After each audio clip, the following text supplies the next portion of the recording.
Main message ہے کہ asset جو ہے وہ عمل نہیں کر رہا، اور جو ویسٹ جو ہے وہ مٹیریلزم میں پھنس گیا ہے. تو مہدی علیہ السلام کا انتظار ہے جو آ کے تبدیلی لائیں. سب اپنے بنائے ہوئے زندان میں ہیں محبوس، خاور کے ثوابت ہوں کہ افرنگ کے سیار. پیران کلیساں ہوں کہ شیخان حرم ہوں،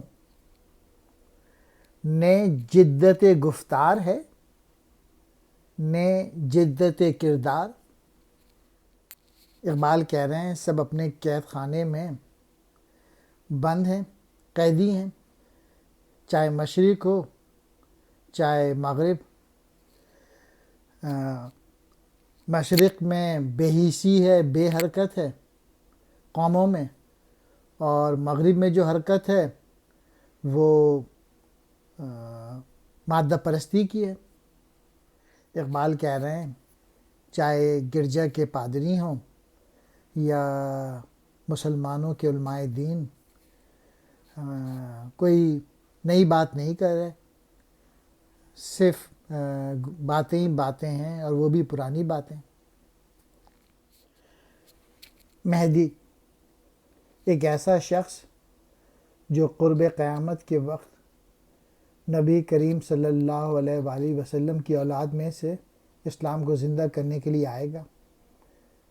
زندان کہتے ہیں قید خانہ، خاور کہتے ہیں مشرق کو، محبوس قیدی، برحق سچا، سیار کہتے ہیں حرکت کرنے والا، مراد یورپ جو ترقی کر رہا ہے. ثوابت جو حرکت نہ کرے، مراد مشرق جو ترقی نہیں کر رہا. پیران کلیسا عیسائی مذہبی رہنما، شیخان حرم مسلمان رہنما، نے نہیں نہ، جدت گفتار گفتار کا نیاپن، نئی باتیں. ہیں اہل سیاست کے وہی کہنا خم و پیچ، شاعر اسی افلاس تخیل میں گرفتار. دنیا کو ہے اس مہدی برحق کی ضرورت، ہو جس کی نگاہ زلزلہ عالم افکار. سیاست دان بھی وہی ہیرا پھیرے کی باتیں کر رہے ہیں، اور جو شاعر ہیں ان کے بھی جو خیالات ہیں بڑے سطحی ہیں. اور ان حالات میں جبکہ مشرق و مغرب دونوں ہی ہر میدان میں اللہ سے دور ہیں اور شیطان کے نزدیک ہیں، تو ایک سچے مہدی کو آنا ہے.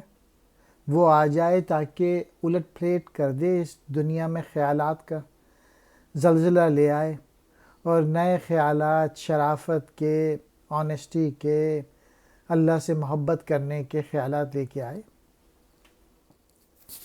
اہل سیاست والے، کہنا خم و پیچ پرانے یعنی پرانے طور طریقے، افلاس تخیل خیالات کی غریبی یعنی وہی سوچ جو لکیر کی فقیر ہو، گرفتار قید، نگاہ کو کہتے ہیں زلزلہ عالم افکار، سوچوں کی دنیا میں ہلچل مچا دینے والی.